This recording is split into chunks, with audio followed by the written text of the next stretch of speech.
Hey folks, this is Kalani. A new alpha build was just deployed, which means we have all sorts of new goodies to sift through. The Maldraxxus zone is now available, which means we have all 4 leveling zones. There are new additions to the character creation screen, as well as new customization options, and now we know how we'll be traveling between the different zones in Shadowlands, in style. Let's take a closer look at some of these new additions and see how everything fits together. Before we jump in, be sure to pop by our live stream sometime over at twitch.tv/KalaniTV.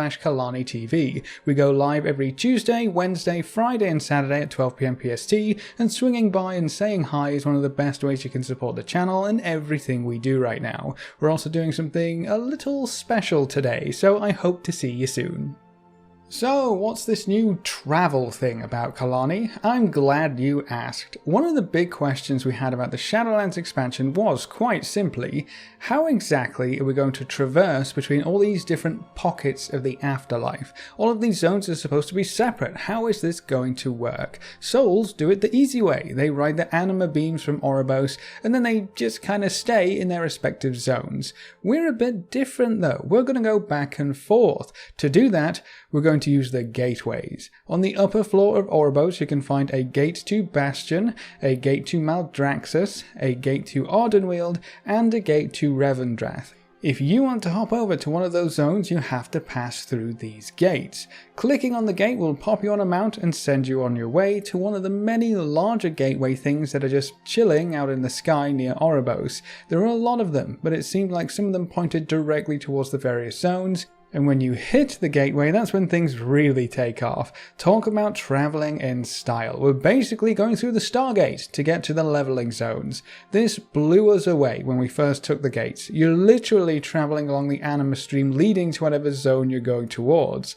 As far as travel in the afterlife goes, I don't know if they could have made this look any cooler. They really outdid themselves as far as providing an immersive experience to really tie in the whole pockets of the Shadowlands theme. With all 4 zones being separated by a huge emptiness, we wondered whether we would be allowed to fly between the zones at all, or whether this would all be done with portals.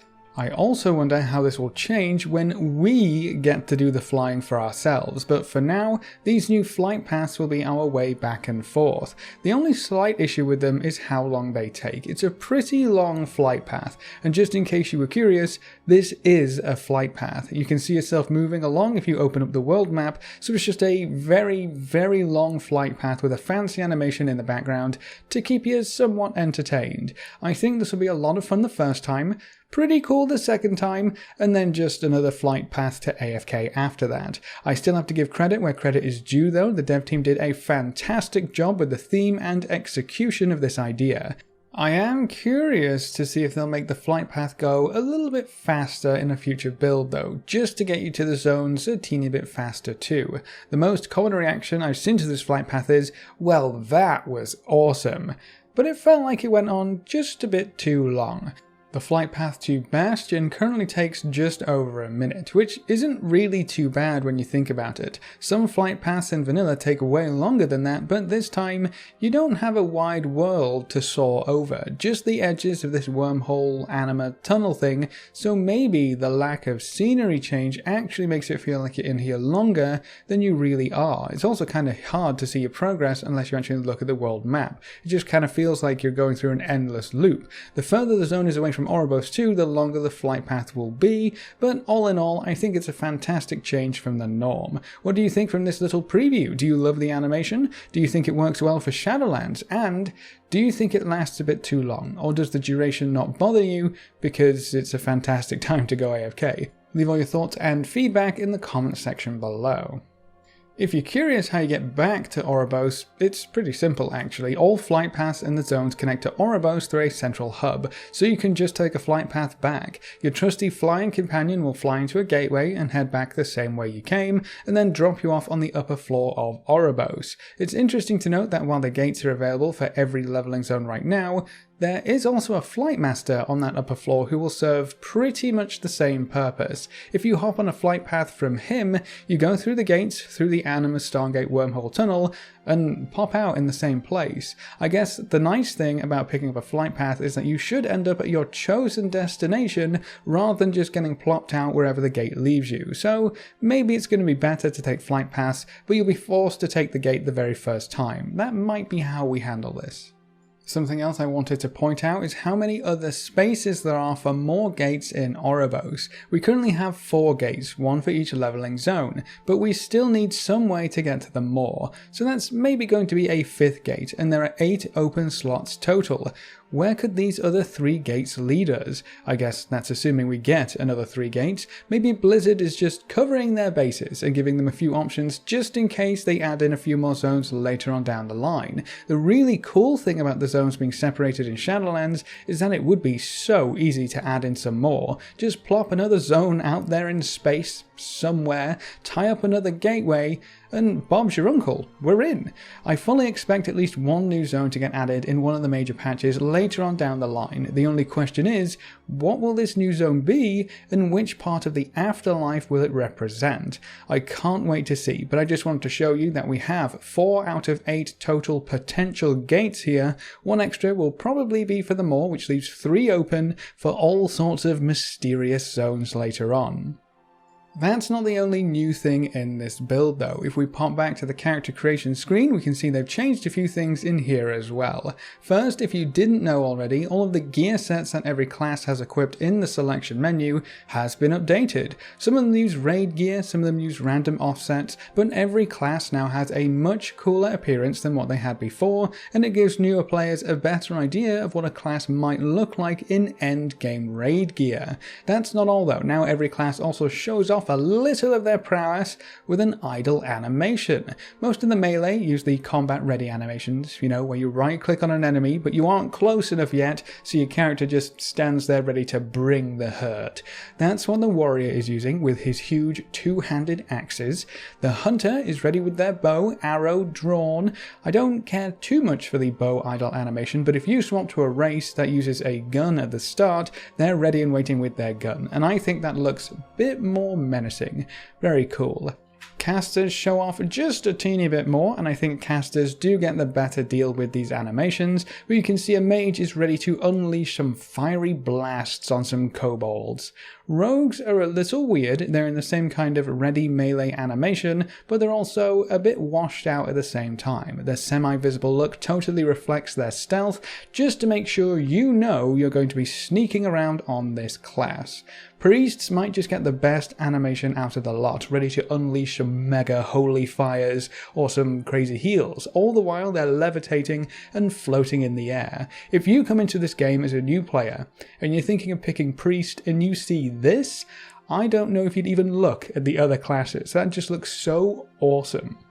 Warlocks are, well, I don't know what he ate, but it definitely didn't agree with him, unless he's looking at someone he really just doesn't like. Talk about aggression. The set and the purple effect in the hands work really well together, and you know you're not going to be a very nice chappy if you play a warlock. No matter what race you pick, they're all scowling at the camera. Paladins are at the ready with their trusty shield and massive hammer. I think this is a bit of a cheeky bait, because you probably won't get a mace that big while using a shield, but it gets the idea of a holy protector across quite well. The female version of humans is pretty funny. I guess the idle animation doesn't work all too well for a character creation screen. Female human is the only one that really blocks their face totally though, which is a bit weird.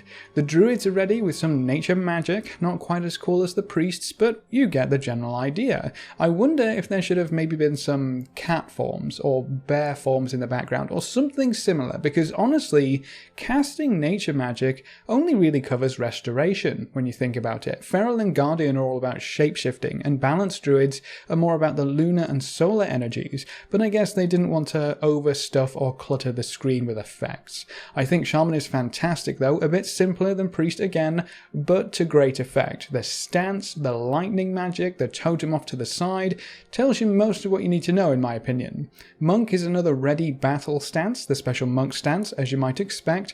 I wonder if they should have had a few attack animations weaved in here though. video. Seeing a monk perform a Fists of Fury or a Rising Sun kick would really sell the whole deal. Just standing there isn't that exciting, but showing off some attacks would have been very cool.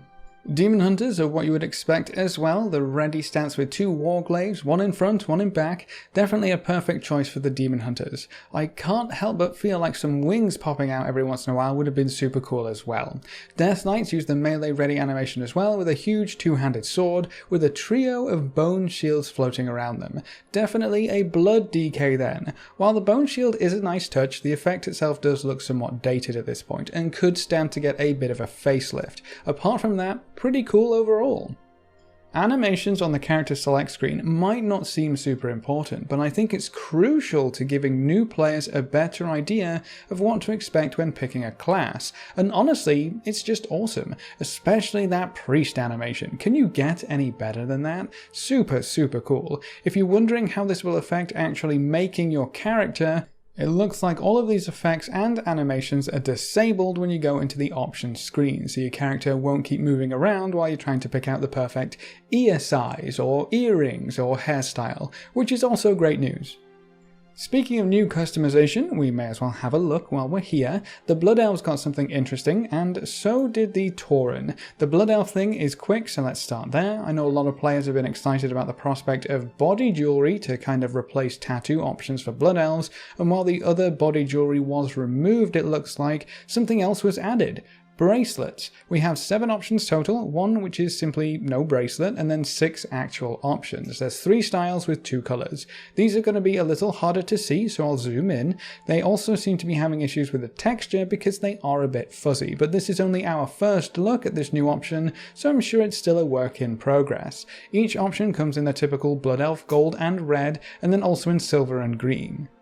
The second set looks really cool, thinner, almost filigree looking, just in case you wanted something a little more slender for your Blood Elf's wrists. I think the gold and red fits a bit better than the silver, but I guess when a Blood Elf is naked, you only really have the red and gold underwear anyway, so that's probably why. When you actually get some armor sets, you might be able to fit these better. The last option is an interesting chain piece that ties to a ring on the middle finger. I think these look really cool, and it gives you a few different options for your character. If you don't want to wear gloves in game, you can wear some bracelets instead. This is a female only option at this point, but as more and more alpha builds come out, we always seem to get at least a couple new customization options, so stay tuned. Everyone should get something new by the time Shadowlands goes live.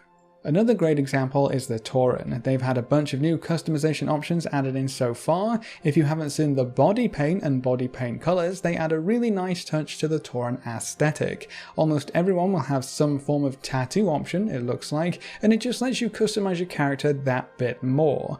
The new stuff is the headdresses and the bangs. They're new in this build. There's only 3 headdress options, one with no headdress, one with feathers, and one with tails. Very cool if you're wanting a tribal feel on your Tauren without having to be a druid. The other new option is the bangs, which allow you to change the front section of your hair separately from the rest. Both male and females get to play with their bangs, but for the males it's called a fringe instead for whatever reason. For the girls, you can even put flowers in your hair as well. Sadly, there are no flower options for the guys, but maybe if you poke Blizzard hard enough, they'll add those in as well.